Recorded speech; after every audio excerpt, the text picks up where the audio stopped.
Welcome to the Outer Realm with Michelle DeRoche and Amelia Pisano. Airing live on the United Public Radio Network, 105.3 FM in New Orleans.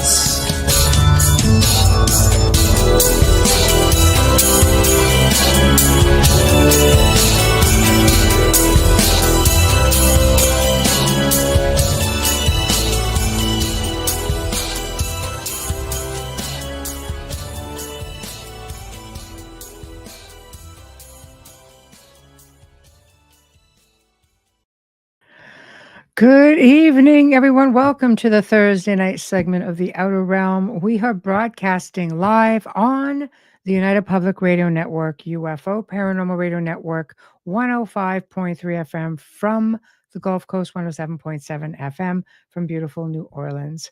We are fully sponsored by the amazing people over at Folgers Coffee who have been a part of our journey for the last several years. So thank you, Folgers. We couldn't do it without you, nor would we want to. Also, thank you to Justin Snicker, a.k.a. Dr. Snick, the Sonic Surgeon, for the contribution of his time, his music, and his voice for the intro you just heard. He is an award-winning composer of Halloween, horror, sci-fi, and dark wave electronic music, which can be found on all of your favorite music streaming platforms.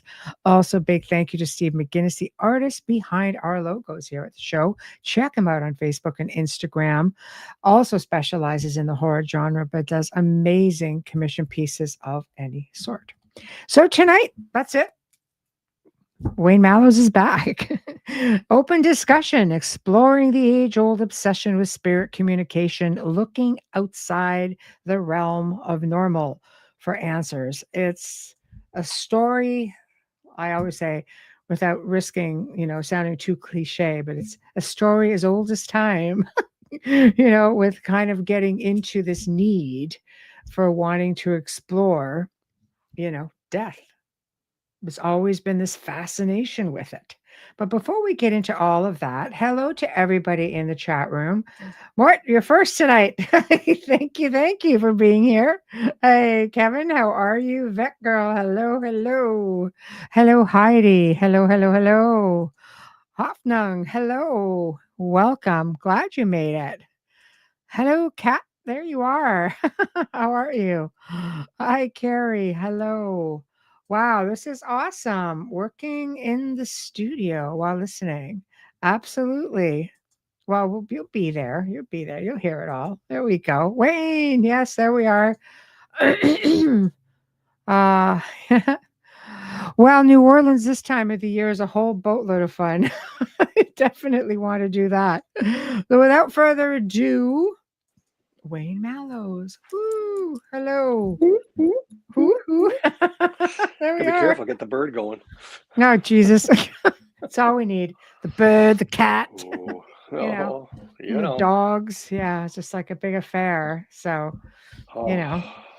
So we'll see if anybody else pops in tonight. Might be a surprise, might not be. I'm just kind of waiting. So, okay. So like I said, without the age-old cliche of,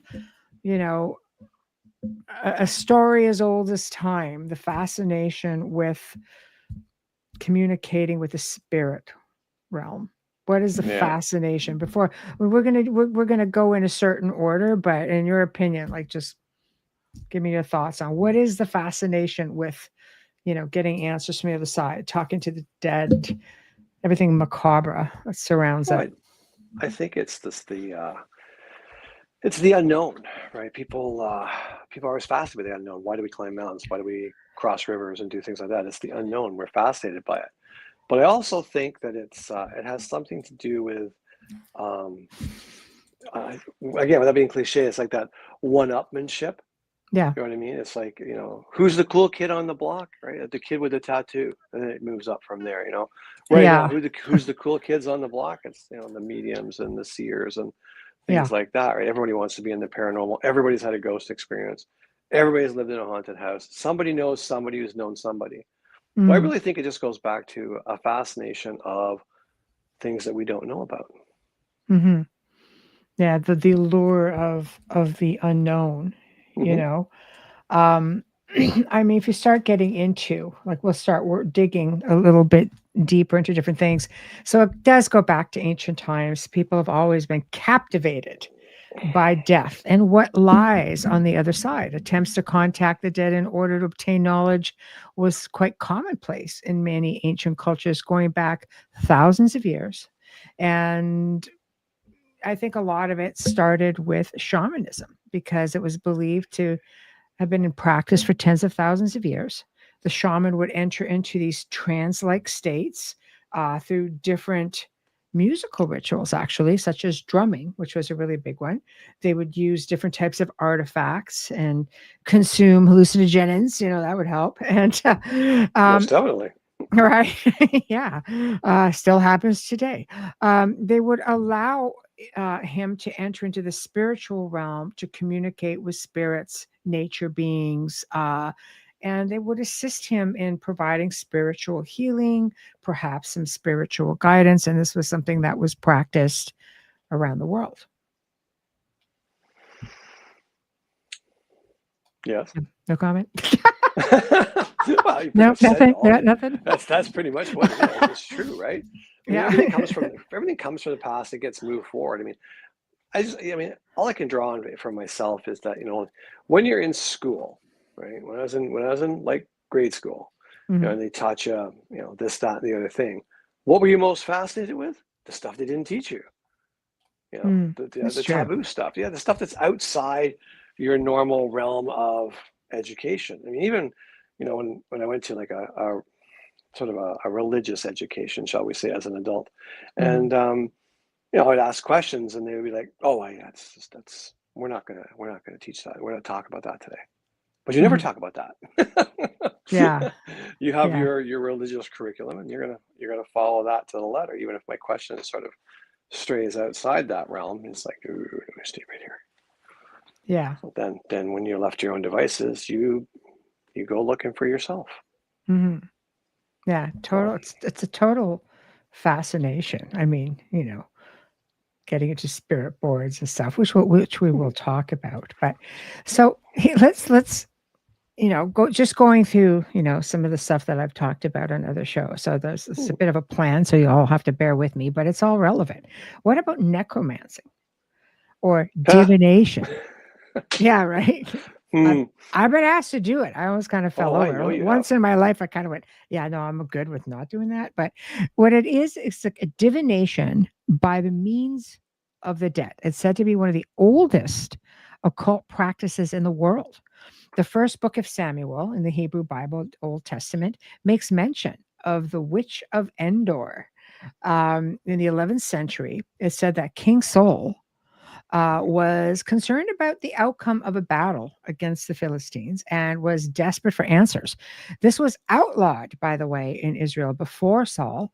And he went in disguise to visit the witch, and she would evoke the spirit of Samuel, in which he predicted Saul's death and his defeat.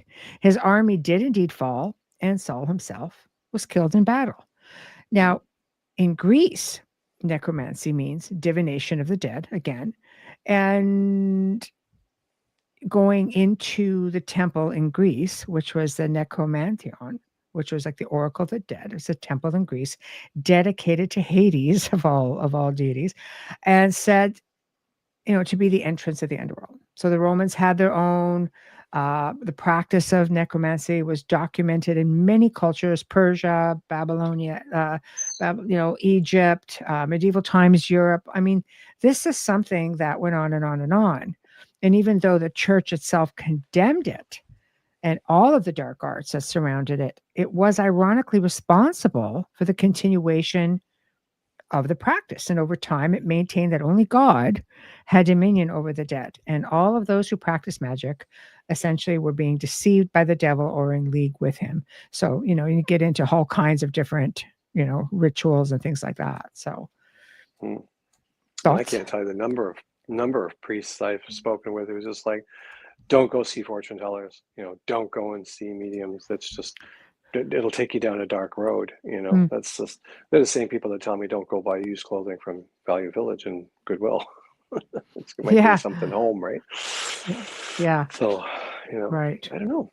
I mean, I think necromancing, where its roots are and where we see it today are two different things. I mean, when you in today, when someone says, "Oh, I'm necromancing," right? So you think that you're sitting in a graveyard conjuring up a dead body and imparting life back into that body and have it do your bidding. And I don't think it was ever like that. It was literally communing with the dead, to speak with the dead, to speak with the other side. Mm-hmm. Yeah. Got a bit of a bad rap. Yeah. Well, I think a lot of it does. A lot of it was misunderstood, and a lot of it was conditioning. Right. So you get a lot of that, but there are a lot of ancient cultures that kept up with it. And there still are practitioners today, for necromancing and such. I remember working with a client, and I don't like to say client per se, but I mean, it's just pretty much what it was. I was asked to come in and assist or consult. And essentially after a year had passed, and again, this need to communicate with the dead. It was like, okay, look, she kept wanting to communicate with her husband, doing voice recordings, things like that. And things that were coming back were not her husband at all. I mean, it was very, very aggressive. And she started working, with people stateside who did a lot of EVP analysis, and they were very encouraging because this is what they did. And her situation just got worse and worse and worse. So in the end, after all of that, she came to me and she said, I want you to assist in bringing my husband forward to communicate. I went, how so? I thought that's what you've been doing all this time, which is getting you in all this trouble. And she says, no, necromancing. I want to bring him back into the physical. I went, yeah, I'm out. I think I'm pretty good right now. And no. So that's that. So again, the fascination for wanting that communication. Well, I think you have to understand too, like we're born into this world, into a physical plane, and pretty much from, minute one, we are disconnected from where we came from.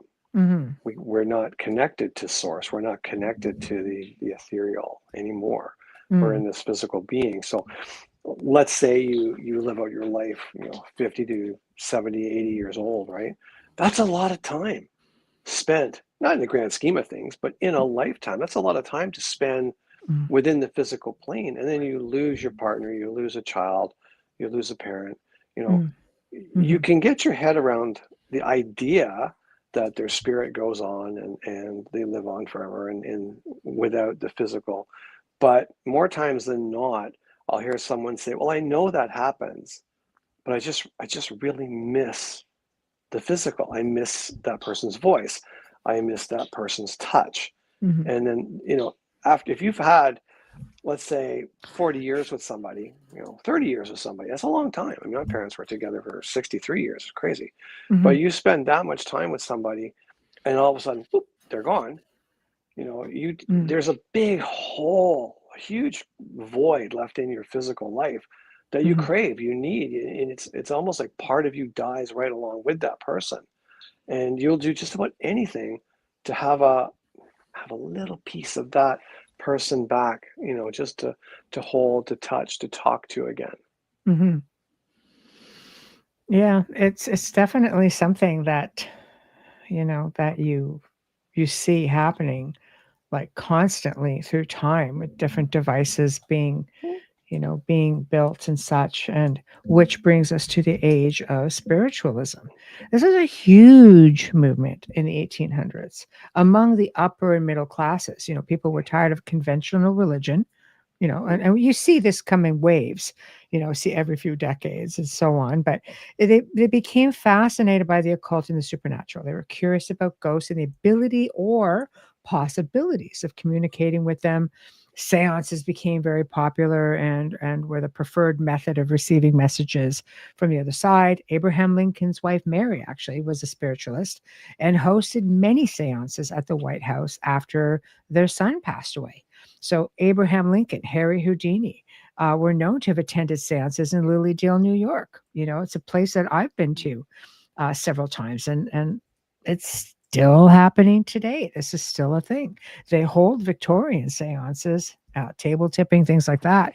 But anyway, so this was one of the largest, and still is one of the largest spiritual communities in the world. And it was all funded at the time by the Fox sisters, who were known spiritualists. In the 1920s, Harry Houdini visited many mediums, trying to contact his deceased mother, came across many frauds, and started attending seances in disguise, only to reveal all the parlor tricks at all of these events. So it became really big business. Talking boards, were a big thing for contacting the dead in the 1880s. The Victorian movement did bring forth many charlatans, which have been somewhat responsible for the blanket of doubt that followed more into modern times. So let's take it from there. I mean, that's up your alley, big time. Where do you want to go with it? Oh, an elf. Hey, every direction. I mean, the Victorians were into everything, like hanging out cemeteries, having lunch, the macabre ghost stories at Christmas. I mean, they were the whole gamut. Yeah, but that's, again, it just goes back to the whole idea that they were looking for something outside the box. I mean, up until that point, God, it was so rigid. Everything was so rigid. Life was rigid. It had to be a certain way, and there was no other way. People were looking for something different, anything, any sort of difference. And I think, too, in the Victorian era, I mean, the house that I lived in and where we lived, the manor, it was built at the end of the Victorian era. And it was really interesting to me because, sorry, I'm just off topic for just a little bit, but just to give you an idea how the Victorians borrowed from everywhere. I mean, we have like medieval revival pieces that weren't made in the medieval time, but the Victorians loved it so much they created medieval pieces. They're like replicas, basically what they are, right? Anyway, in this house, the windows, they slide up and down, and they're hung with weights and stuff.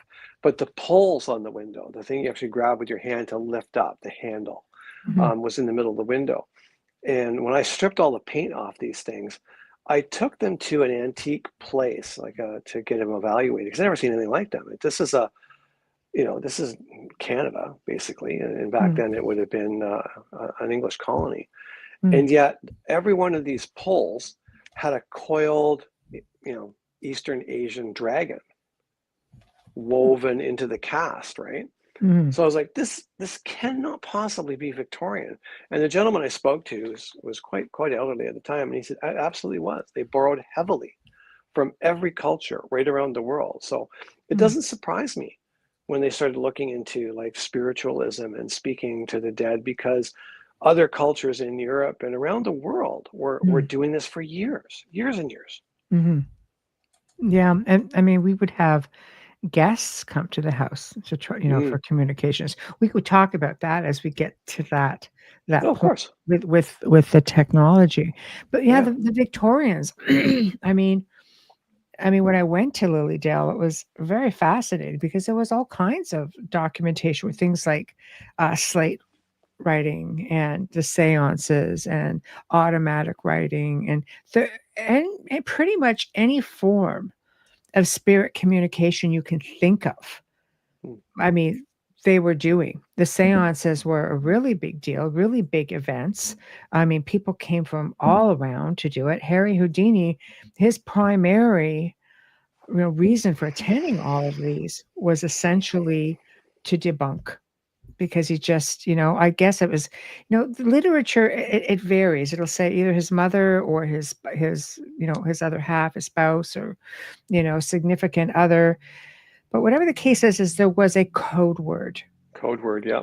Yes. and that code word was not reached. So he would be very, very observant of the things that were going on, and you would get, table tipping and ectoplasm.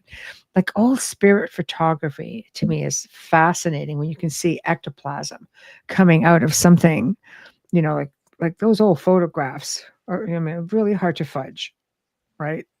Film. Well, I love the negatives. If you can get an old Negatives. negative, Yeah. you can't doctor that without it being caught. And even before that, on the old silver plates, Yeah. good luck with that. Trying to fake one of those. It's not easy.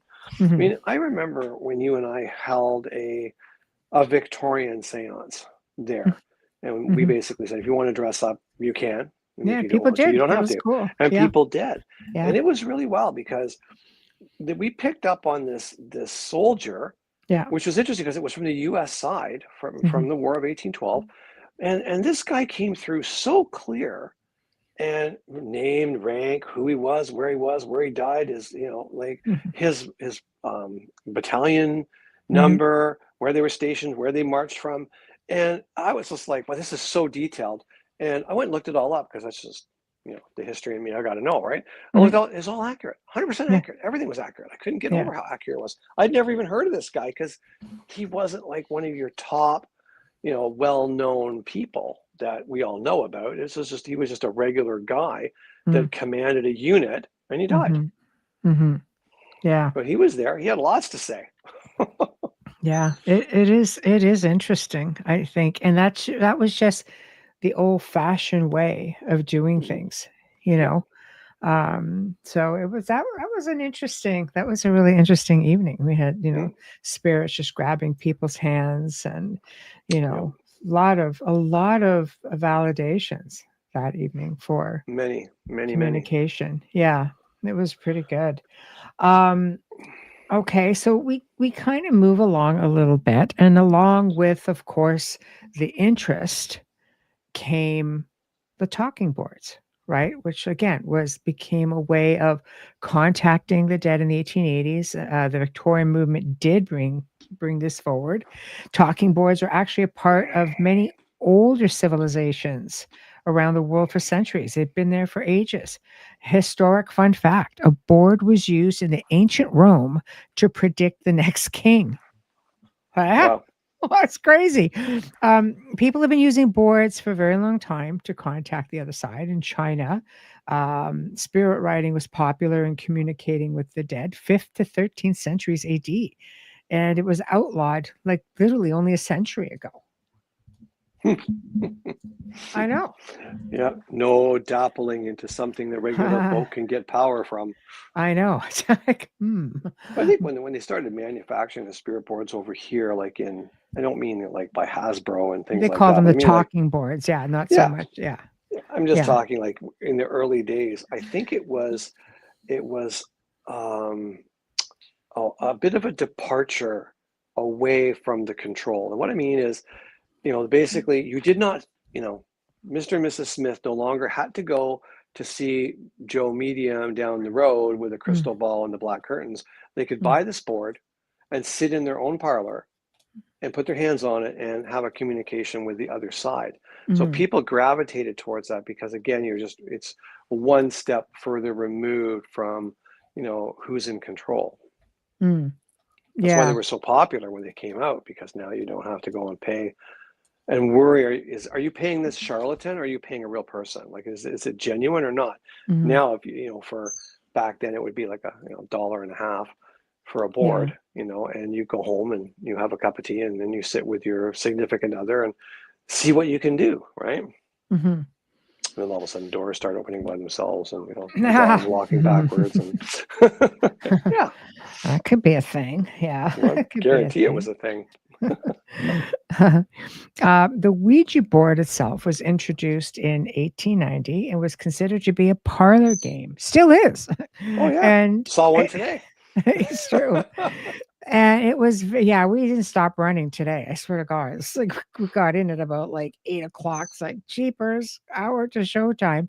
Anyway, It was introduced 1890, was considered to be a parlor game, and was very popular in the early 1900s up until World War One.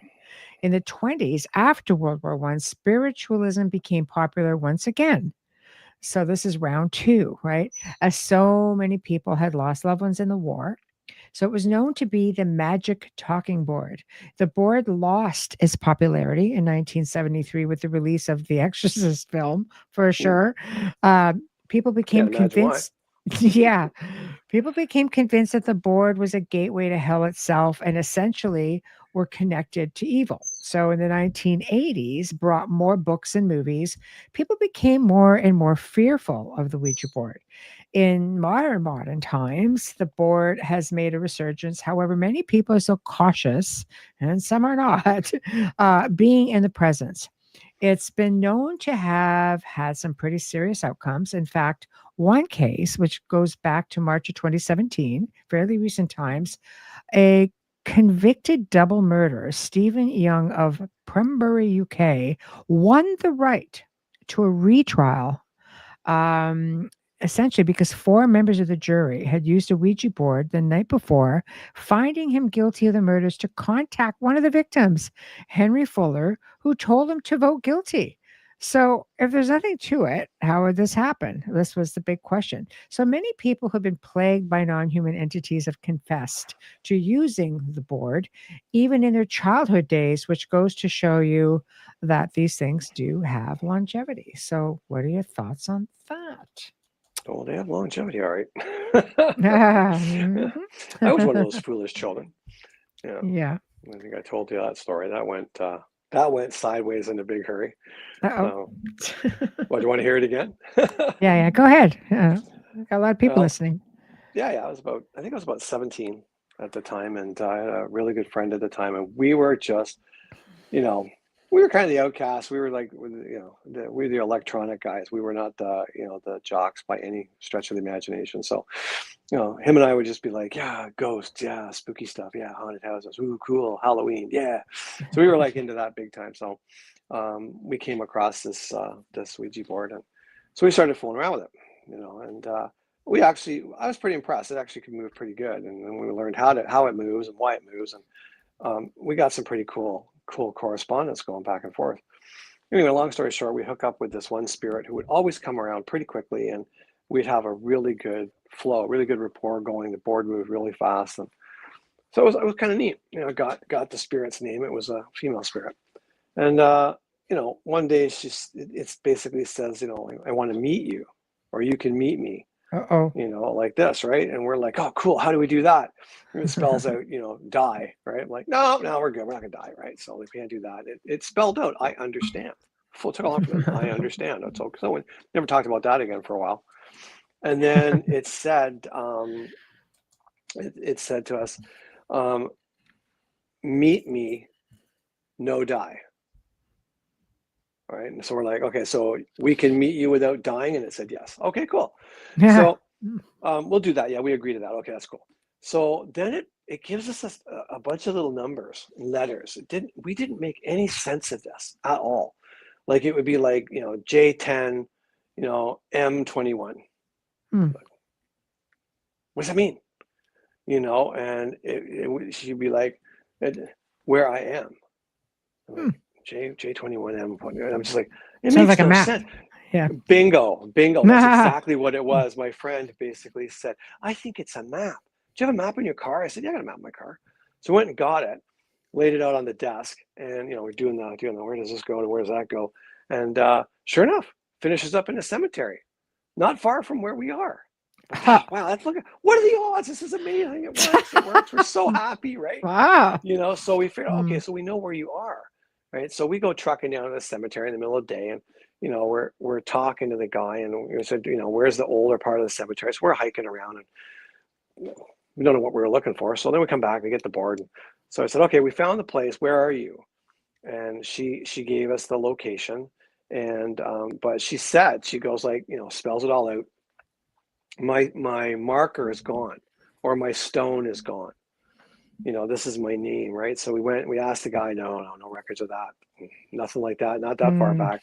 So she basically said, there's a great big tree over my grave because that grew over top of me. So it's there. So if you go to the big tree in aisle number L, letter L, by the big tree, that's me. I'm like, okay, cool. When can we meet you? She goes at 12 noon. I'm like, 12 noon, not 12 midnight. So I'm not going in the middle of the night, you know? So sure enough, so we truck on down there at noon and we're all excited. We plop our butts down in the grass by this big tree. And it's about 11:45, and we're just egging each other on. You know, it's like, what are you gonna do? What does she look like? What's gonna happen? What could be? Blah blah blah blah. You know, it's a beautiful day. It's July, August, and it gets obviously it's really really cold. I mean, really cold. But the sun's out. There's no breeze. There's nothing, right? I'm like, man, I'm freezing. He's like, yeah, me too. There must be a breeze coming off the lake or something, but there's no wind, right? And all of a sudden, in front of us, you see this really long grass go, oh, as if someone sat down in front of us, and we're like, oh, like, I had more hair than it was like, so we bolted, we took off running, we ran down this hill to the edge of the cemetery. There's this like 8-foot fence, chain link fence out onto the highway. I don't even remember climbing it. Next thing I know is I'm walking down the highway with my buddy. We don't even know how we got there. It was like terrified. Oh my God. Yeah, that's so she never talked to us again, to say the least. We tried, but again, never got her. So yeah, no, good. Mark says it's an amazing story. Oh yeah, amazing when you're sitting there at 17 having a wig out. Oh yeah, there's so many stories. I mean, I remember growing up and my best friend, this best childhood friend, you know, her brothers, like, oh, you know, they were all older than her considerably. It's like, oh, we're just going to have our friends come over and do this, like the seance, right? And turn all the lights off and all kinds of crazy things would happen. But you had a room full of people. You really couldn't bank on somebody not making sounds. But I mean, you know, we were younger, so she and I were there. I'm having like a sleepover because, you know, I'm like 8 or 9 and Jesus, we're just in there all like, little did I know this is what I would end up doing. But it was just crazy. And then they just got themselves into all kinds of trouble. Like there was so much stuff happening in that house afterwards. We're just like, oh, something to be said for it. I'm telling you, something to be said. God, there's something going on for sure. Yeah. So I mean, I don't know. I you know, as you come to learn, a lot of it is intention and things like that. Like the board is a tool, like anything else. So I think it's you need to be taught, though, right? I mean, it's like flying a plane, flying a car, riding a motorcycle. You need licenses for all this stuff. You know what I mean? It's like, oh, here's a board. Go talk with the dead. Open a door. Like if somebody knocked on your door, would you just swing it open? Or would you go like, who's there? Look through the window or check your, your Ring camera. You know, like, no, just get the spirit board. It's like, hey, who's there? Come on in. It's me. Yeah. Yeah. Negative. That's a thing. But there are many different divination tools, but in the early ages of technology, so the need to communicate with the dead intensified. People started experimenting with ways to accomplish it. Nikola Tesla was said to have invented the first spirit communication device. His device started picking up on unusual sounds, which resembled human speech. And with more tests, he knew for certain that they were voices from the other side. And he said this with great certainty. Every night he would listen to these voices conversing back and forth in a language he could not understand and claimed that they were not from this planet. So in 1920, Thomas Edison was believed to have been working on his own device called the telephone to the dead, yet many believe that it was a hoax. No prototypes or devices were ever really located, and he never did make contact. I believe in his museum there is something there that he worked on that is this said device. Anyway, enter ITC, instrumental transcommunication, with EVPs being electronic voice phenomena. These methods focused on the use of electronic devices to capture disembodied sounds that the human ear could not pick up, or capturing evidence of spirits in photographs, for example. A man named Attila von Zale, an American photographer in the 40s, experimented in capturing disembodied voices on a 78 RPM record. Do you remember those things? Mhm. Anyway, it Sadly, wasn't. I do. I know, me too. It wasn't until he teamed up with a psychologist, Raymond Bayless, in 1956 that he was successful, and only after switching to reel tape recorders. They published a book called Phone Calls from the Dead. EVP research continued into the 50s, and a man named Friedrich Jurgensen unexpectedly captured voices while recording bird songs one day. He went on to spend years doing EVP research. He went on to team up with Latvian parapsychologist Konstantin Araudaev. Hopefully I did not pulverize that. Anyway, together they made more recordings. It was believed that there were more than 100,000 recordings throughout the course of his life. And in 1980, George Meek and Bill O'Neill invented the Spiricom, which was a large computer with 13 tone generators, which spanned the frequency of an adult male voice, and allegedly claimed that the device allowed for two-way conversations. 2002, Frank Sumption created a device that swept through AM radio frequencies and created the white noise, which would allow spirits a way of communicating via radio bands in real time, and it's known as Frank Box. And I am so honored, thank you to a dear friend of mine, being in possession of a Frank's box, because he has passed away, and I was just starting to get to know him before he passed away. And he always claimed that he did it for aliens, just like Nikola Tesla basically said, that he believed that these voices were not from this planet. Frank said the same. He sent me a whole pile of voice recordings that he had done. And he goes, I was always interested in talking to aliens, not spirits.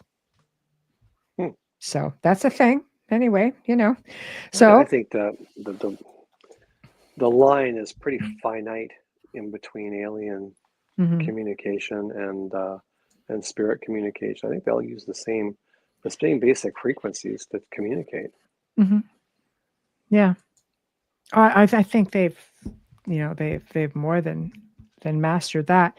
I always go back to the fact that it was so easy for spirits to ride the radio waves, and I go back to experience that I've mentioned before, but for those who haven't been listening regularly, I had right. I had a very dating a guy back in the day, and his mother and I were very, very close. And she said, okay, whichever one of us dies first, it'll probably be me because I'm older. We come back and we notify the other.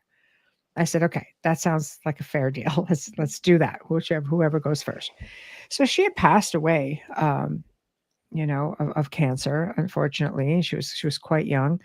And 2 weeks later, like, we had those old voice recording answer machines on the tape, right? But that's what makes it that much more credible, because it's on a tape. It can't be fudged. It wasn't digital, nothing like that. So when you used to call and leave a message on these tapes, it would just beep.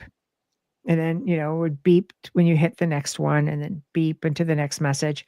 What was curious about this is that when I listened to it, it just went through about 3, 4, 5 different beep, like something was trying to talk, beep, like it kept going.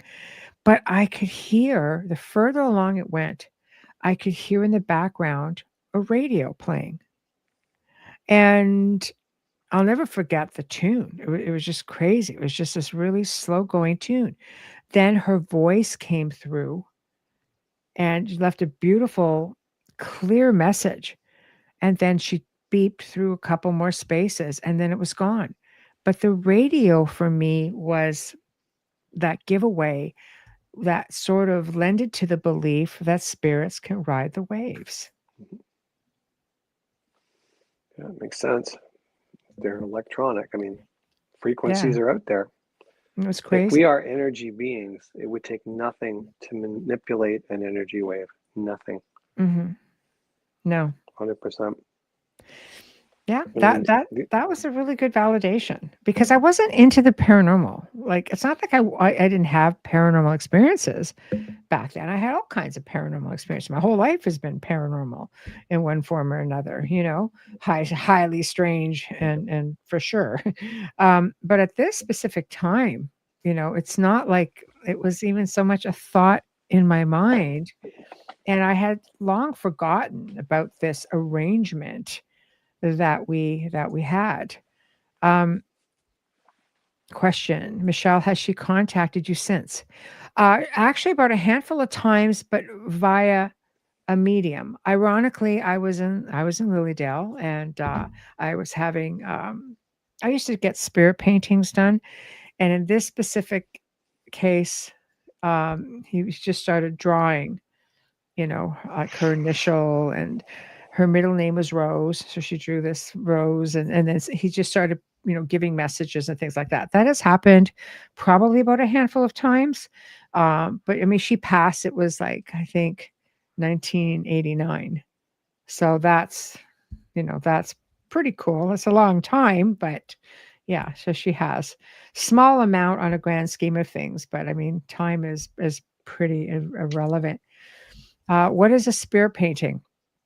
I've had a couple of them done. What it is, when I was in Lilydale, they have a whole pile of mediums there, and they're gifted in many different ways.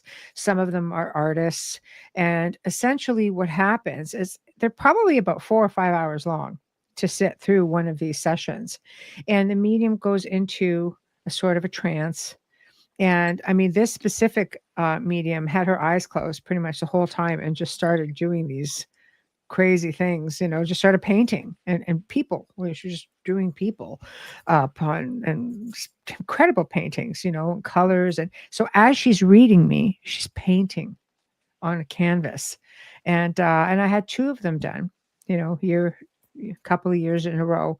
And it was a really fascinating experience because she also put it all on tape for me so I could hear everything that she was saying, all the while doing these paintings. So where they painted my spirit guides. There were spirit guides. There were people from my past life, people within my space. It was pretty interesting. Like, I highly recommend it if you have the opportunity to do it. It's just like fascinating. It just kind of takes it to a different level and has a different a different feel to it altogether. And what was fascinating at the time is I've had many incredible friends who are mediums, and I was talking to a medium friend of mine after I'd been there because it's my researcher brain. I just need to make sure like it's legit, right? So I would have a reading, then I would go get my spirit painting done by somebody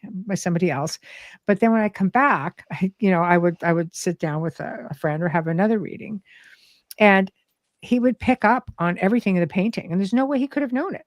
I just got back with it, never showed it to anybody.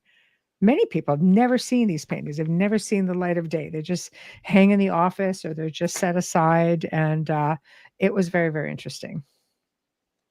No, do you think no if I got a voices that I spirit know of. painting, sorry? No, yeah, she just said any voices that come from the tapes. No, just the medium. Sorry, go ahead, Wayne. I was going to say, if I ever got a spirit painting done, do you think it would just be a blank canvas? Because nobody can read me, right? I have a It'd just be, question for I you. sit there for 4 hours and they just hand me like a white canvas. Like, here you go. You're very welcome, Truth? Misha. Come on, you know it's true. Yeah. Question for you. Can you tell the story of your near-death experience again, please? Mine? Yeah. Yeah, for sure. Yeah, for sure. That's a while ago now. I was there was a big meningitis scare running through the city at that time, and I was really quite sick. I had high fever, and I ended up going to a clinic. They said if the fever gets any higher, go to hospital. Do not pass go, do not connect $200. Right, go straight there. Yeah. So I did exactly that, and I'm sitting in there as you wait in emergency because you're not in emergency, you wait. And my head was splitting. Like, honestly, I felt like I had an axe in the middle of my forehead. Like, I'd never had a headache that bad in my life. And being me and being Canadian, it's just I'm endowed with immense kindness and patience. I waited there for a very, very long time until finally I got up. I went to the little window and I said, I know you're busy and stuff, but can you please tell me how much longer this is going to be? Because I think I'm dying. Like, this is terrible. And she goes, probably 20 minutes. I said, okay. So I turned around and went to sit down, and then the whole room just kind of like this. All I remember is trying to do the side step. I was doing that, trying to keep my balance, and that was the last I remember in this world anyway. And next thing I know, I am in an old sailing ship, old galleon, where they have the steering wheel at the back and the bow at the front, and then there's this lower section in the middle where the cargo and stuff was. And you were still outside. It was 3 masts, and I was in a really bad storm. And I looked around, and it was pouring rain, it was lightning, and the waves were crashing over the boat. But the unusual thing about it was that the boat was the ship I was on was not pitching and rolling. It was just dead straight. Like the waves were pounding it, but it wasn't really having an effect. So I kind of look around, and I realized I'm in a black raincoat, like the old fishermen used to have with the black kind of visory kind of hat that went down your back. And so are all of my buddies. Everybody in this ship looked like me. They're all sitting there soaking wet with the rain, and just they're all looking forward, and they're not looking at me. And I'm kind of like taking it all in, going like, so what's going on? I look ahead, and we're heading towards like a cliff side, like a big shoreline. And there was this lighthouse, and this beam of light came straight off the top of this cliff, right over top of the ship. So I'm like, kind of like, where's it going? And it goes right to the back of the ship where the pilot, the captain of the ship, would be. And that individual was in like a shroud, like a Grim Reaper kind of outfit, black, and had his hands at sort of 10 and 2, 10 o'clock, 2 o'clock kind of positioning on the wheel, and kind of leaning a little bit to keep the ship straight. And the light went right into that person's face, and it lit up the shroud, but there was no face. It was just pure white. You couldn't see anything. And I'm like, ooh, oh boy. I look back at the lighthouse again, and I'm just thinking to myself, like, am I dead? Like, what the heck is going on? And I'm trying to process it. Like, I wasn't scared. I was a little rattled, but I wasn't scared. And in my right ear, this really gentle, it was a female voice, like totally pleasant, benign, quiet. And she said to me, do you want to stay or do you want to go? And I didn't even answer the question. I just thought, no, I got my kids. Boom. Just like that. I'm back in the hospital. I'm on this table. There's lights and people and yelling, and I feel horrible. My head is pounding again. I feel like I have an axe on my forehead again. And the first words I hear as I come out of the ship into this bright light of this OR kind of room was this woman saying, I have a pulse. Oh God. I'm like, that's frightening. Oh yeah, it was pretty intense. And I asked this woman a few minutes later, I said, like, can you please give me something for the pain? Like, my head is going to explode. And she goes, we just have to make sure your vitals stabilize and everything is okay. And then the doctor will give you something. We just have to make sure that we don't overdose you on something before we know what your blood work is like. And then she said, how can a guy that's got such great big veins in his arms have nothing in them? I'm like, I don't know, but I just feel like ass. Anyway, the next couple, 3 hours later, I said to the doctor, comes in, he goes, oh, you got some color back. You're looking good. And I said point blank, I said, did I die? And he looked at me just straight face. And he's like, did you die? No, you didn't die. I didn't die. He passed out. Like, it's all it is. You're here. You're fine. You're fine. But I know hospitals pretty well, and they don't keep you in overnight for nothing. Like, if I just passed out because I had a high fever, they would have just sent me home, take 2 Tylenol, call me in the morning kind of thing, right? They kept me in overnight. So I know something fishy went on. Now, do you think because of that experience, you often hear, like, we talk with Bubbles, and she goes, like, she had abilities and this happened to her, and she came back and she just felt like they were enhanced. Like, do you feel you had enhanced abilities or anything like that, things changed for you after that? I think if I had any enhanced abilities, they probably took them away when they were on the ship. make sure I came back stupid. Yeah.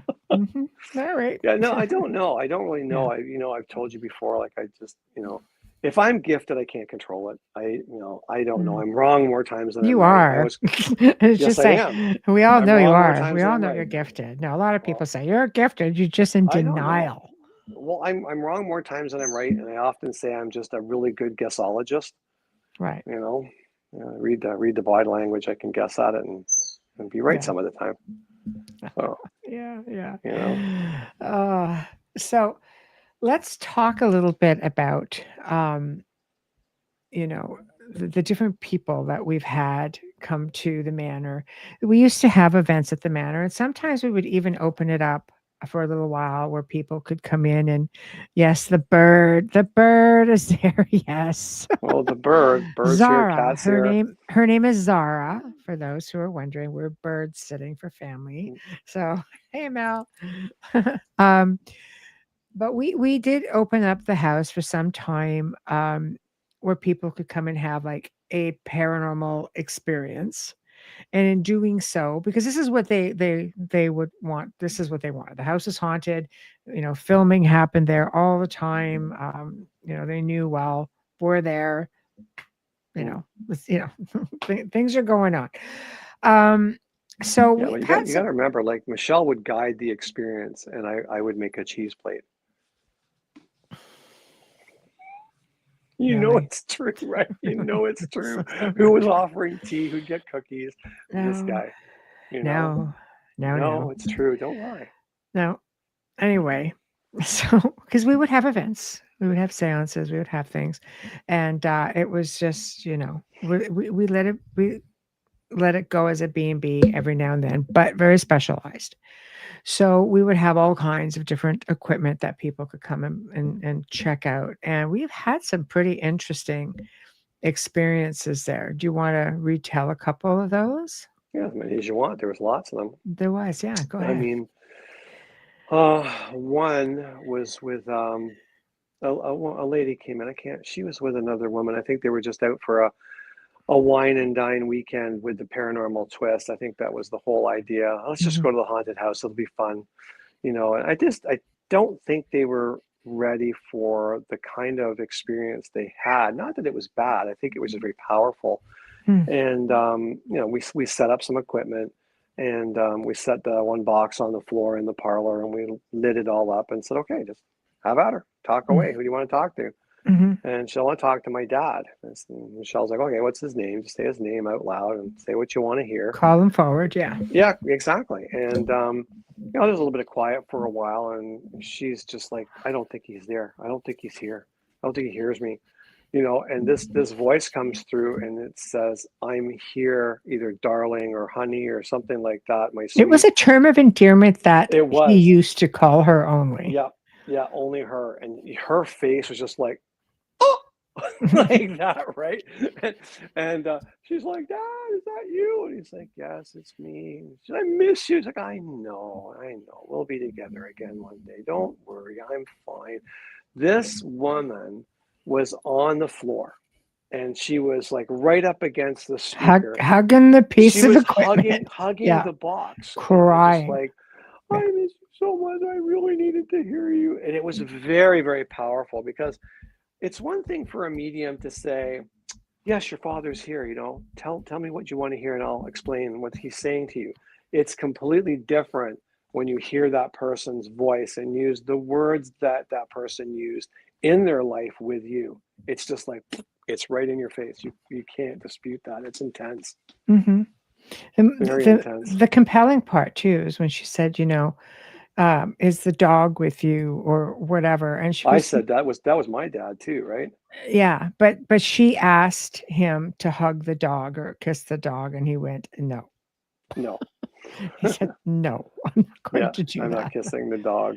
Yeah, because she went through the whole family. Is this person the whole there? Family yes. list. Is that person there? Yes. Is this person there? Yes. Yeah. Oh, hug them for me. Is the dog there? Yes, the dog is here. Kiss the dog for me. He's like, no. Yeah. So say that, no, not going to do that with the dog.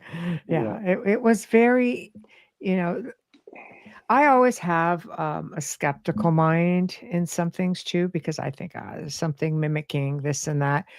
But I have to say, there's these key words, things that she did not expect. The Mm, nicknames and like there were things coming out that she claimed only she would know. So right. that it's nice to see. I mean, to me, if somebody can get something out of it and it brings them joy, Yeah. it was really worth Mm. that couple of Well, I use the hours. same piece of equipment with my dad. Yeah. My mom was very sick, and my dad had passed years prior. Yes. And we reached out to him, and he came right through. And he's from the really lost the name, Yorkshire. He's from Yorkshire, Yes. and You can't had understand real. them. Oh, we used to call him mumbles. Nobody could understand him. I could understand him, and but people would come over and say, "Wait, what's your dad saying? I don't even understand what he's saying." Right? I said, "Just laugh." You know. But he comes through, and it's my dad. It's his voice, it's his mannerisms. The intonation was perfect. And it was the same thing. I said, like mom's really in a bad way. He goes, I know. I said, you got to go and stay with her. He goes, I stay with her every night. Hmm. Every single night I'm with her. So it made me feel better, and I went through the whole thing like the other lady did. Like, how's this? How's that? How are you? Is the dog with you? And the dog was kind of like the bane of his existence, right? So you hear, is the dog with you? And he's like, yeah.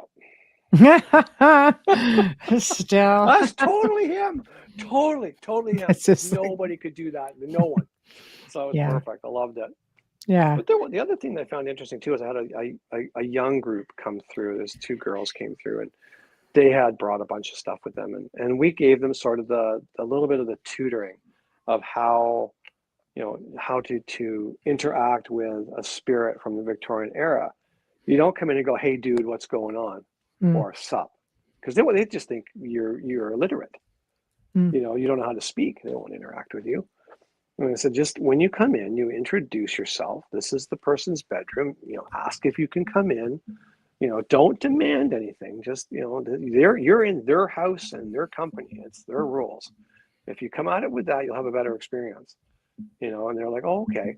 So I watched them do it. They went to. I said, no, this is Margaret's bedroom. Okay, this is where we believe her bedroom was, and these are all the reasons behind it. So you'll start off in there. So they went in and they had a red light and a white light. And the red one was no and the white one was yes. So they started to get results. And the first thing out of their mouth was like, oh shit. And then they immediately apologized. Like, I'm sorry, I have a terrible mouth. I was just so astonished. Please forgive me. I didn't mean to use profanity in your bedroom, Like and they're like, how old are you? And then the other girl's like, that's gonna be hard to answer, yes or no, right? But they got the hang of it really quick. They had an hmm amazing encounter, just an amazing encounter. hmm I think Yes, that's beautiful. key. Like I always think back, to the older spirits. And I think back to the story that you've told about being at the fort. Oh yeah, yeah. That was crazy. That was a wild night. My God. Yeah, go ahead. When we were at this Fort Niagara, and we went across the river and went to Fort Niagara, and there was all kinds of stuff going on, all kinds of crazy stuff. And these guys, they had a paranormal group there. They were trying to talk. The people were saying, "Oh, we know that there's 3 or 4 guys in this section." It was the cannon room, right, where they had all the cannons.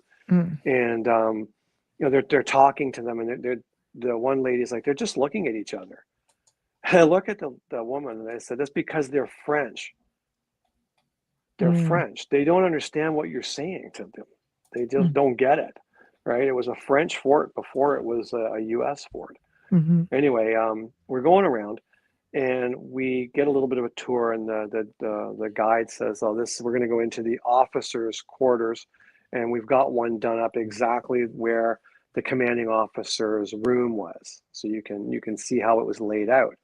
And my partner at the time, she's walking through, and she has this huge camera with all these lenses and stuff, and so she takes a step back and she goes, "I'm just going to shoot this room." Well, the name on the camera is a cannon, right? So you got a cannon with a long barrel on it pointing into the officer's quarters and you saying, I'm just going to shoot this room, that camera flew out of her hands. Like if it didn't have a strap around her neck, that thing would have gone onto the ground and that would have been a $3,000 piece of garbage. But that was pretty, and that was a hard hit. That one, she didn't just lose it; it went sideways, like someone really smacked it hard. That was wild. They do understand what they're looking at. Mm-hmm. It's so fascinating to me because in all the years of doing voice recordings, you hear the traditional stuff like, "Is there anybody there?" Right? And like obvious questions. But if you don't know you're dead, how would you, as a spirit on the receiving end, answer that? You'd be looking around going, "No, I'm here." What kind of a dumb question is that? Like, what do you, two slices short of a loaf or what? Like, you know what I mean? Like, it's a matter of having a conversation in a way that just assume that if the spirit is stuck, that maybe they just don't realize that they've passed on. So I've always tried to avoid questions like that. And I've always tried to be aware. So if I'm in a historical location, for example, I would basically look, because if I'm doing events somewhere, if somebody brought me in to do an event, I would look at the historic photos, maybe the historic photos of the property, or maybe, the family members at the time. Like we would do this at the manor as well. And we knew, when you know the background story, it's a little bit easier. But I was bringing in tour groups and teaching them how to do EVPs in a way that they were likely to get like probably more credible answers aside from, "Is there anybody here?" And you have a spirit here going, like, like things like that. It's just something, especially if you're dealing with, in our case at the manor, they're very educated people. When I was at the castle, very educated people, very upper crust. So you wanted to ask questions that at least, it was worth conversing. It is. There's a level of technology difference, and it could be simple and it could be complex. Yeah. I remember when you first came over with your team to investigate the manor. Oh yeah, way back. Way back, because I was having experiences right after I bought the place, and I said, "Why don't you come down and check it out? Because it's really wild." Mm-hmm. Anyway, they were fascinated with tattoos. And I had a long sleeve jacket on at the time, and her medium who was with me says, "The woman of the house wants to know what's on your arm." And I'm like, "There's nothing on my arm." And he's like, "She said it's a plant." I'm like, "Oh, it's a tattoo." And he goes, "She wants to know like why you have it. Why would you do that to yourself?" I said, "Because I like it. It's just artwork and stuff." Because from their perspective, it was like, people in prison, people in the Navy, and Aboriginal people had the ink markings. Like, why would you do this? Like, you're this person who now owns my house. Like, why would you ink yourself up? So I got into the mindset of like, okay, they just don't understand where I'm at with this stuff. And I had to sort of go back into that time frame, where, their toilets were the outhouse at the back. They didn't have indoor plumbing. Mm-hmm. So I was explaining something on the second floor with one of the bathrooms, and I mentioned a shower curtain. I said, "Well, the shower curtain just keeps the water inside the tub." And he looks at me and he goes, "She says she knows what a shower curtain is. Thank you." Like, okay, well, I don't know how much you know and how much you don't. You don't know what a tattoo is or why I have it, but apparently you know what a shower curtain is, even though it was before your time. I don't know. So it gets to be a little bit tricky to sort of, to negotiate that stuff. Mm-hmm. Yeah, it's hit and miss. That's why you try to deal with like very generic questions or comments or things of that nature. But it was it was a journey. I still learn to this day. I try to. I don't do investigations as much anymore. I've just retired from a lot of that. But I do feel that, when I'm in a haunted location, because when I travel, I've always only stayed in haunted places. So, it's just something that once you learn, you just keep with it. And I always found some of the best recordings I ever got came from having conversations with people, not doing actual EVPs. Specific when you go in to start asking questions. I found some of the best stuff I ever got was just dropping recorders in rooms.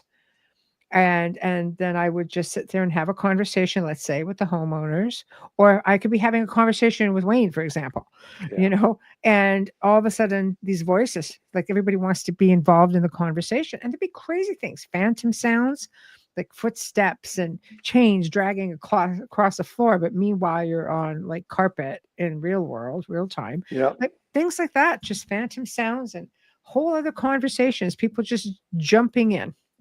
Oh yeah.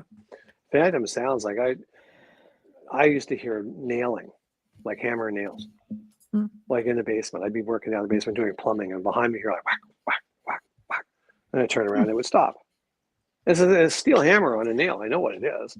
It's crazy stuff. It's wild. They're just phantom sounds that are just lost in the envelope of time when that house was being built. Mm-hmm. Yeah, like residual sounds. Yeah. But I say that with phantom sounds, I think some of them made them a little bit different.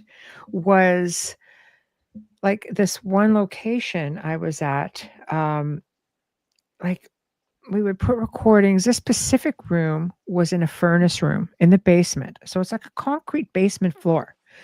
And when you pick up the recorder, I was just, because I drop recorders everywhere. I'd have like 10 recorders, was just kicking around depending how many rooms there were.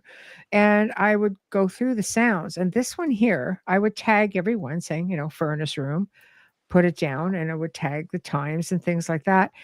And it sounded like, first off, somebody picked up the recorder. Something was handling the recorder, put it back down. And I'm thinking, okay, that's interesting.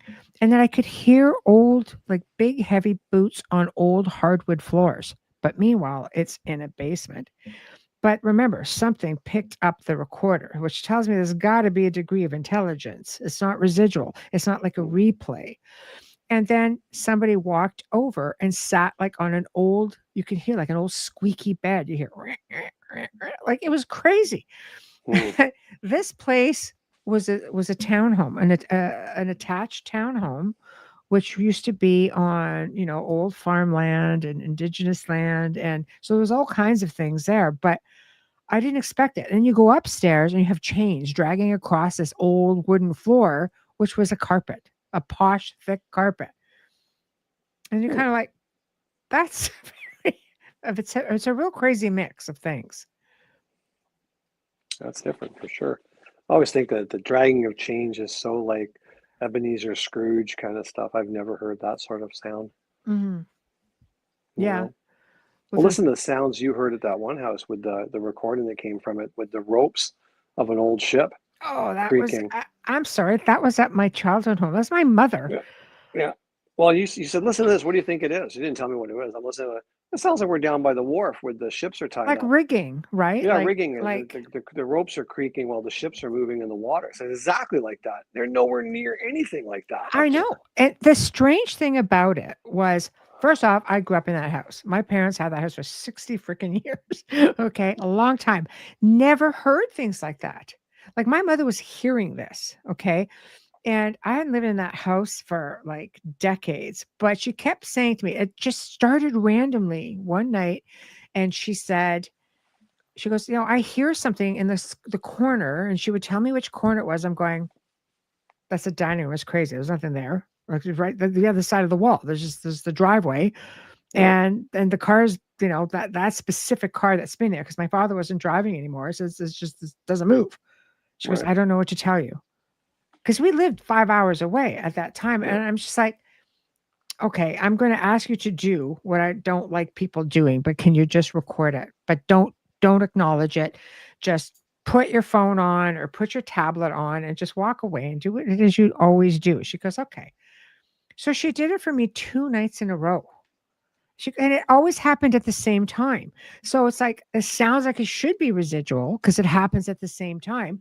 So, I said, just hold on to it. I knew I was coming to visit her in a couple of weeks. So she goes, do you want to hear that thing? I'm like, yes, but it was too big of a file to email it. My mother was not tech savvy besides that. So I said, yes, I would like to hear that. And when I'm listening to it, I could hear her sitting down on the sofa in the other room. I could hear a car go by on the street. I'm like, okay, that's benign. And all of a sudden, I hear, it's like I said, it's like rigging. It's like big, heavy rope twisting against wood. Like it's hard to explain if you just picture it, like, rope rubbing on wood. It just was like ship rigging. And that was it. I still have it to this day. It's mind blowing. And then all of a sudden, it stopped. Yeah. And when I got there, I was thinking that I was looking at everything logical. I was looking like, is there a tree outside? There was nothing. Like I was thinking even the hydro power stack that comes in from that side, but it was at the front of the building. If that had come loose and the wind is moving the cable, it will move the power stack back and forth on the wood. That would make that sound. But I mean, I checked everything. It was solid. Everything was solid. There was nothing that could make that noise. Right. See, it's just crazy. It's like there's these phantom sounds that come out of nowhere, and it is just fascinating. Okay, so I'm going to ask two different questions. So I will start with this one. I've heard that on the other side, we slowly lose who we are. Have you guys ever heard of that? Do you believe in that? Wayne, you want to Lose who start? you are from the other side. Like, what do you mean when you? Be on the other side, that we eventually lose who we are. I've never heard that. I've never heard that either. I heard that you maintain yourself, like you're like, this is just a meat suit that I'm wearing today. Like my energy is just occupying this meat suit. But when this dissolves away, the energy is still here. That's the true me. Mm-hmm. Yeah, I think it's its essence. I think what changes is the physical. But there is that cruel joke about when you come back and you don't always remember who you are. Some people do remember. You look at these little kids, they're like, oh, yeah, when I died and you were my wife and before. It's like, what? This is little tots, But Oh, yeah. I mean, you can go through regression and then you can get, past lives. Like for me, I got hints of past lives, like from a very early age, and things that you really resonate with, I think, is something that um, is often past life related, like, like you just, like your friend Bill with the planes. Oh, Bill. Yeah. He's very cool. Like by the age of 5, he knew all the different distinctions of all the Spitfires ever made for World War II. At 5, like he could recite them. He was telling his dad, I got to go down to the airport. You got to take me to the museum. I got to see the Spitfires, and his dad was like, what is your fascination? And he was sure that he burned up in one, is what he said. He burned up in one and crashed. And he goes, it was the crap one. It was like the Mark IV or the Mark III or whatever they were. He goes, if I had a Mark V, it would have been fine. But so he knew. I had a crap one and it jammed up. Yeah. But look at that other kid. I remember watching a documentary on this kid who, for argument's sake, I want to say he's like 8 years old. And one day, his mother was just like, Alex, come in. It's lunchtime. And he comes in. He's like, why do you keep calling me Alex? She goes, because it's your name. He goes, no, it's not. It's Ferdinand. And she's like, what? Ferdinand, no less. He's like, yeah, you're not my mom. I don't know what I'm doing here, but like, I'm this old. I live in France. I have a wife. I have 5 kids. I run a bakery. Like, I don't know how I got here, but I am not your kid. So stop calling me Alex. So they thought he watched it on television. He figured it out and he's just playing this elaborate hoax. So they went to the trouble of actually going to this other country and getting a driver. And they told the driver, this is where we need to go, to this bakery. But I don't want you to go there. I want you to get close to there, but I want you to drive right past the street. So they get off the plane, the driver agrees, and they take off. They're going through this town. They finally get to where the bakery is going to be up the street. And as they go by the end of the street, the kid goes, you missed it. You missed it. It's on the left. Turn around. They turn around. He goes, here, it's right here. It's number 117. Stop here. And he goes in, and there's this woman making bread and doing stuff. And he walks in, and the kid walks in, and he says, hi. And she goes, hi, how are you? He goes, this is going to be really hard for you to understand, but I'm your husband. And she's like, what? He goes, yeah, I'm your husband. Like, we have 5 kids. The names are blah, blah, blah, blah, blah, blah, blah. They were born on these years, these days. I guess I died and I've come back. I don't really understand it all. And she shows him this other child. He goes, I don't know who that is. Who is this other child? This isn't my child. She goes, it's your child, but he was born after you died. Like I was already Crazy. pregnant with this child when you passed away. Crazy. This guy knew everything. This little kid knew everything. The banks where they went, the cars they had, everything. Mm-hmm. Wow. See? Wow. Like how do you even start over again? Like, your wife is like 48 years old now and you're 8. So does this, do you think, is this why you think that we don't allowed to remember when we come over? Like, because I know when I was, communicating through, like regressive stuff and communication stuff and mediums, and I had past life people in my space, and they were clearly picked up on because I was very open to it, and I had early memories of it. I mean, so much so that I could feel sometimes like my feet on the cold cobblestone. Like I remember stuff, and it was just a matter of you go through this sense of loss again. Like I actually felt like I went through a sense of mourning, and it made me so sad. And then all of a sudden, it's just like it's almost like the memory started to fade, But I think as kids we come here remembering things, but then we hit that a stage in our life where we get busy and we just go on with our lives, and then all of a sudden it was just harder and harder for me to get that connection because obviously there were some souls that never returned. Right. Well, as you said, I think it would be very difficult. You couldn't get on with your life here if you were constantly longing for, friends, loved ones that were in another life. You would stagnate in growth. But at the same time, I think it's a bit of a cruel joke that they take everything. You get here with a blank slate, and you're supposed to. Well, you pick up where you left off, but I don't know where I left off. Like was I a good person? Was I a bad person? Like what am I supposed to learn here? Oh, you'll figure it out. Yeah. No, clearly not. That's crazy. It's bad. Catherine, I wonder if your parents' home was built with ship timbers for the residual sounds.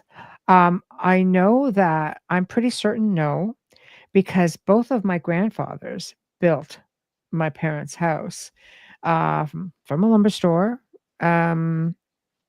And up north, we know the whole area at one point was hit by an asteroid, 160,000 years ago. It was all underwater, and to the point where I think when they practiced for the moon landing, they actually went to those parts in the city that resembled what they felt was the moon, because it was nicknamed like Moon City. It was crazy, like the difference. And so I don't think so, because it was in a valley next to a very small lake, but surrounded by lakes in the mountains everywhere.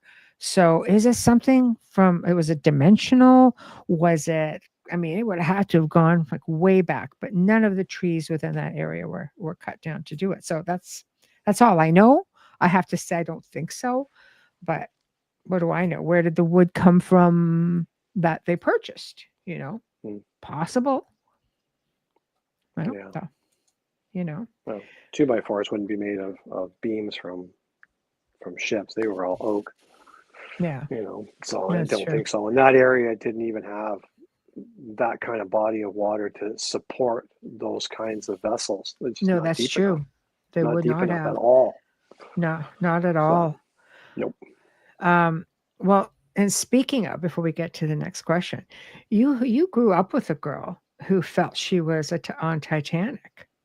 Yeah, my neighbor across the road. That's crazy, great. Tell that story. You guys want to hear some crazy? Listen to this one. The stuff always happens around me, but never to me. That's what I mean. It's wild, right? So she was quite a few years older than me. She's a real sweetheart, and she passed away sadly a few years ago now. But just a really good soul, and she had quite a bad experience. I never knew about this when she was about 14. Wasn't really close to her when she was 14. I was probably about 6 at the time, so hang around a teenager, right? So anyway, she went to a friend's cottage and they were water skiing, and she was in the boat and they were whipping along some small lake, watching the water skier behind them, and she literally stood up in the boat and stepped off the side of it at speed. gone, and Wow. they turned the boat around, obviously, came back and got her, and they're like, okay, here, take my hand, we'll pull you in. She's like, I don't want to go in the boat. Like, well, you got to get in the boat. She goes, no, just I'll just hang on to the tow rope for the water skier, just drag me back. And they're like, don't be ridiculous, it's like 4 miles. Like, that's okay, I'll hang on. So they towed her back to the dock behind the boat. She wouldn't get in the boat at all. Anyway, this progressed into ridiculous, like, phobias and freakouts and night terrors and all kinds of stuff. And the psychiatrists kind of thought that it was because her dad had died in a traffic accident that she was sort of acting out, like playing out her inability to grieve, I guess. Mm-hmm. And nothing was working, right? And then the doctor was talking to her about it, and she's just like, no, nothing's working out, right? And she said, so they put her in observation for a couple of days. I just want to put you in a hospital for a couple of days, and just to watch you sleep and just to see what kind of things transpire. And then she's like, okay. And what you were talking about earlier is automatic writing. Mm-hmm. So she was writing a letter, like in their diary, or just like, I'm in the hospital, they're doing some tests on me, blah, like a journal, I guess, And she said she's writing and writing and writing and writing and writing, and all of a sudden she looked down and it wasn't her handwriting. Like, it was completely different. And it was talking about, yeah, we're going to America with my family, and we're traveling on this big ship, and it's going to be fun. We're starting a new life. We're going to meet like our aunts and uncles there, and blah, blah, blah, blah, blah, right? So she shows it to the doctor, and he goes, well, how did you write this? This isn't even your handwriting. This is really old, really fancy writing.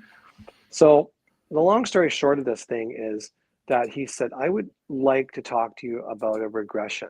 And the question, what's a regression? I'm just going to hypnotize you, put you under, put you to sleep, and we're going to see where these memories are coming from. So she let me listen to this tape. Now, she was probably 20 something at that point, and I was probably 18, right? So we're just sitting on the veranda shooting the breeze and having a tea one morning, and she goes, listen to this, I'll let you listen to this thing, little tiny cassette. So it's her, she's talking, and he's like, okay, so I'm going to feel really relaxed, and the whole hypnosis thing, right?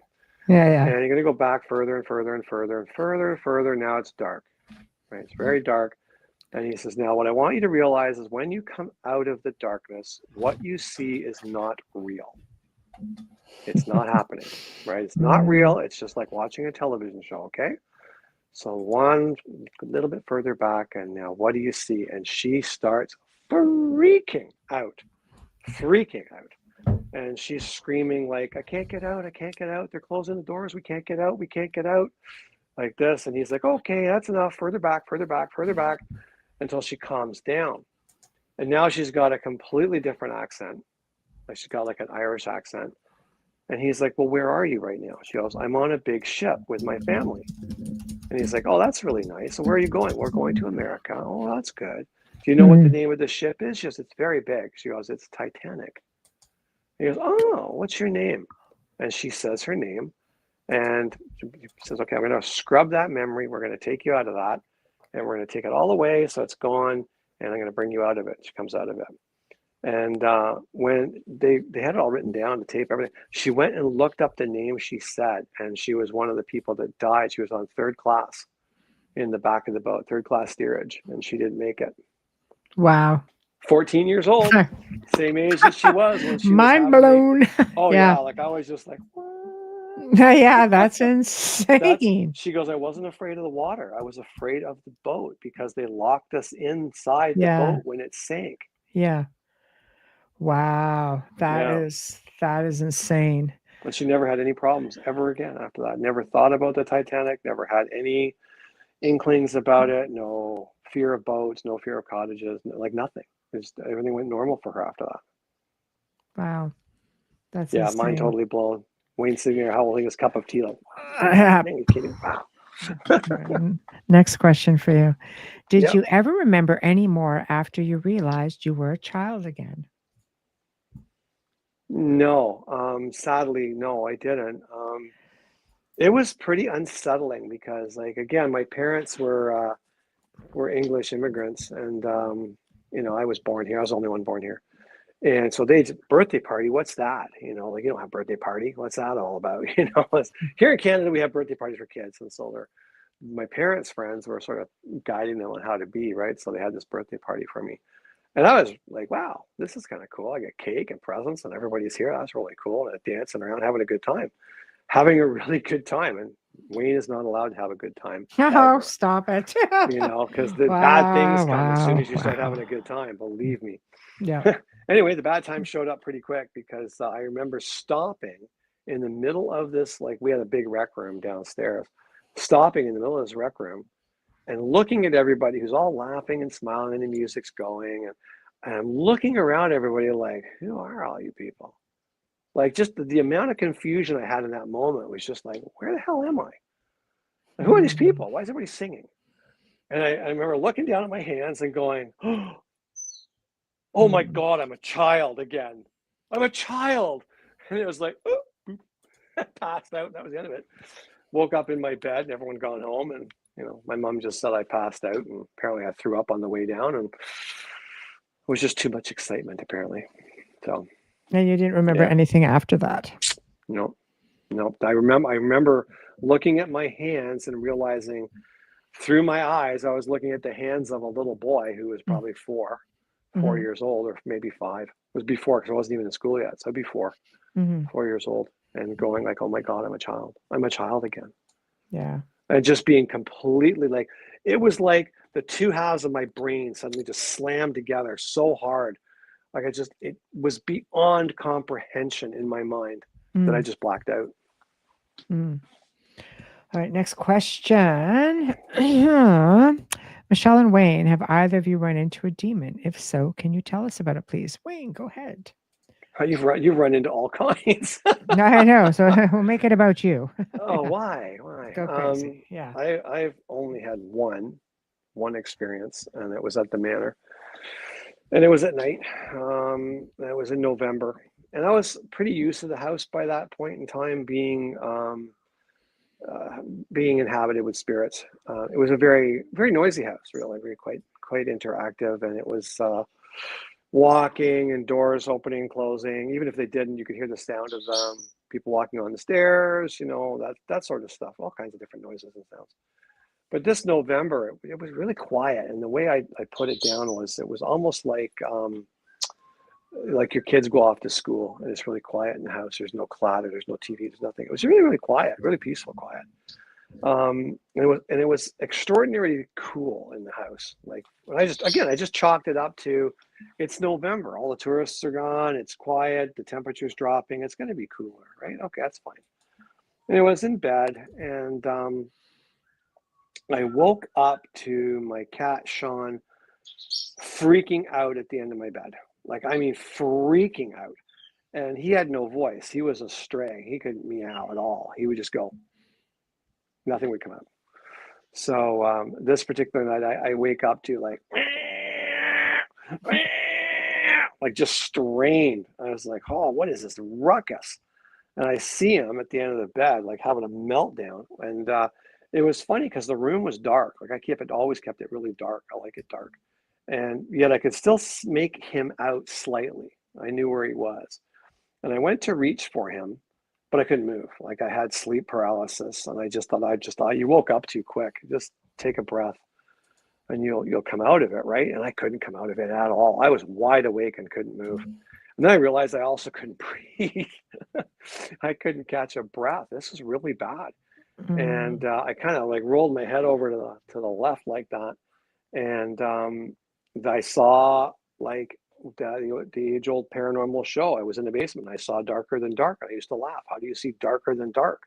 And you can. I saw darker than dark. There was a shadow in the corner of this room that filled the room. Like it was massive. I had 10-foot ceilings in that room with crown molding on the top of it. And this thing filled the entire corner all the way to the top. And I'm just like, oh my Lord, look at that.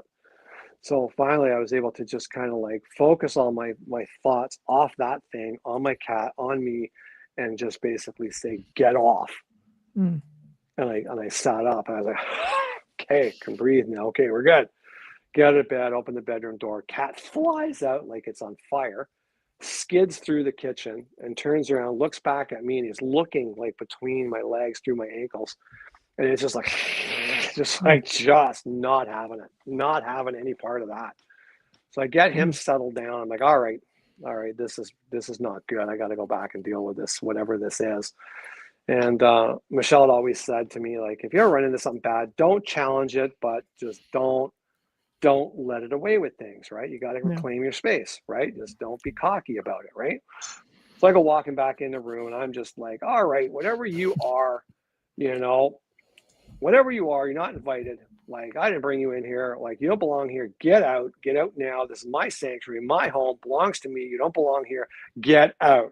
Like, really quite loud, quite serious about it. It's like, 2:30 or 3:30 in the morning, something like that, right? And I'm alone in the house with the cat.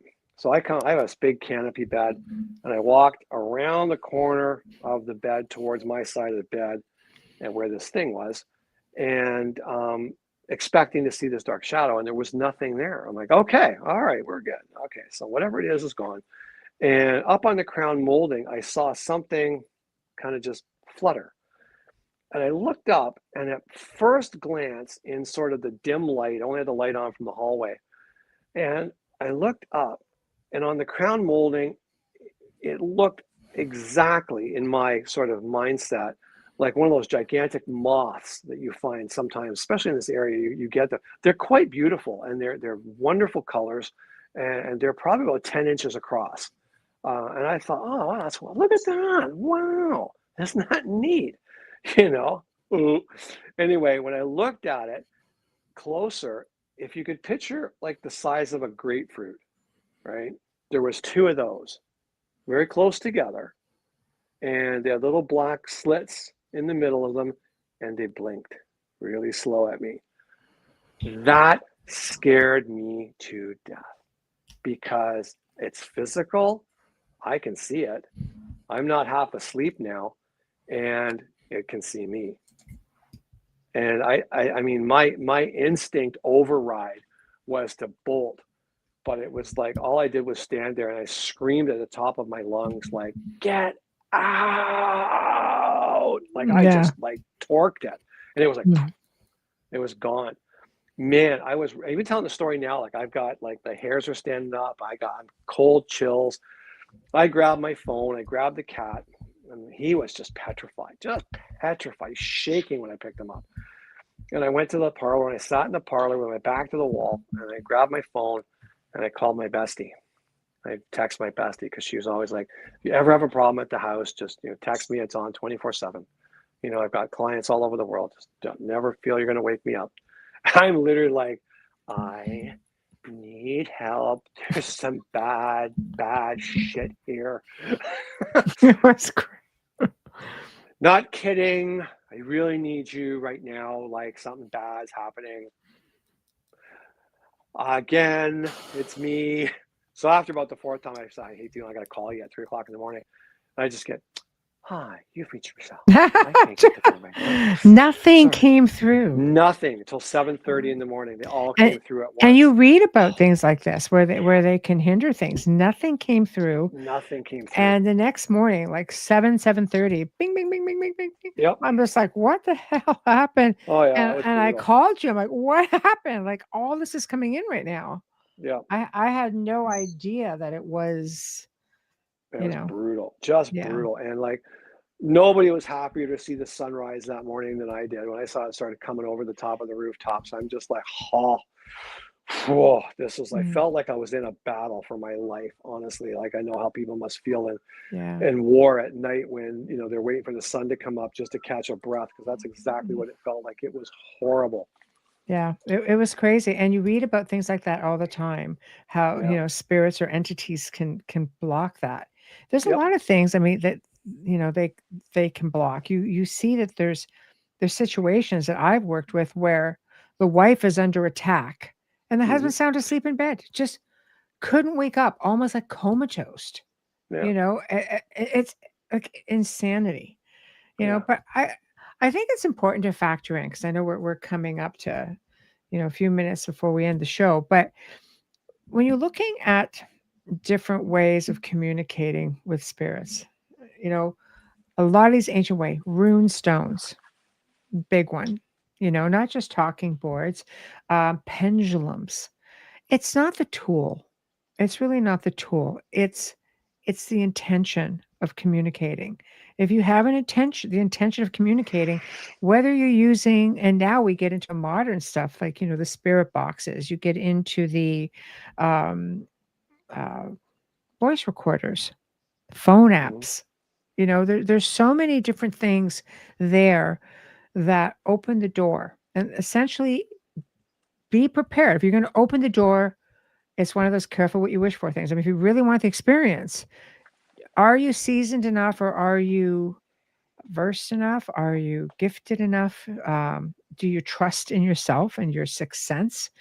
So if something is just sort of fudging with you, are you going to know? Because I've seen some really amazing, gifted people completely get duped, and I think everybody gets duped at some point. I mean, these things are very good at what they do. So if you're going to open the door, be sure you know what's coming through. At least more than the halfway mark, more than 50-50. I mean, you really, really want to have be prepared and have a backup plan, because sometimes things are not what they seem. And I have worked with people with pendulum hauntings, EVP, where it started with a pendulum, it started with an EVP, started with a spirit board, I had a man come up to me at a show one time, and he said, his daughter was having problems. She was 12, and she watched, he traveled a lot, right? So she was home with the sitter or the nanny, and started watching all kinds of paranormal shows, and wanted to make his little girl happy. So he went to the science store, bought her EMF detectors, and got her little bits of ghost hunting stuff, and things started happening in the house. So now we've got this little girl who's probably about 12 and is probably having a lot of psychokinesis, because she's probably been in puberty for at least a couple of years. And right, so you've got this whole mix of stuff that's happening, which that alone will make her a target, and she's communicating and initiating communicating. And so now, he goes, oh, doors open and close by themselves. And I'm in my mind, I'm trying to figure out, is she just PKing, or has something come in through an unwilling form of communication? Right. So always they never did get back to you, though. That's interesting, isn't it? Yeah.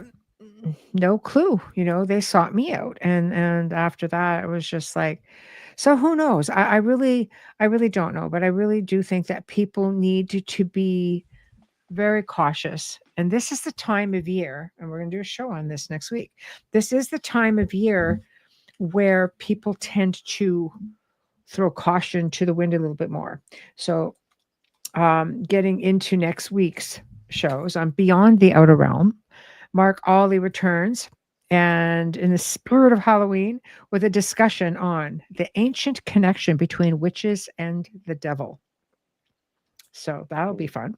Wednesday is my very dear friend Nathaniel Gillis, who returns to talk about, again, his dark research, repercussions and risks that many people take, not only in investigations of the paranormal. A lot of seasoned investigators already know, they are taking risks. And what about those who just seek it out because it's the time of year? It's October, it's Halloween season, right? Go to the spooky places, go on the tours, look for ghosts, etc. So risky business, flirting with the unseen is what that's going to be. Thursday, Daryl Walsh joins me, and we're going to be talking about the origins and traditions of Halloween, which will be a lot of fun. So that is the lineup for next week. Any last words, Wayne? No, I'm good. That was good. Okay. I enjoy it. Always like being here with you. Yeah, so it was good. It was a lot of fun. And of course, guys, thank you. You guys just make it that much more fun. You really do. Always so happy to share space with you all and bounce ideas around, et cetera, et cetera. But you have been listening to The Outer Realm with myself, Michelle DeRoche, my compadre, Wayne Mallows, talking about exploring the age-old obsession of spirit communication and getting answers from outside the realm of normal, Heard a few haunted tales along the way, a few interesting things that go hand in hand with our curiosity about the unseen Curiosity realm. killed the cat. Remember that? I know.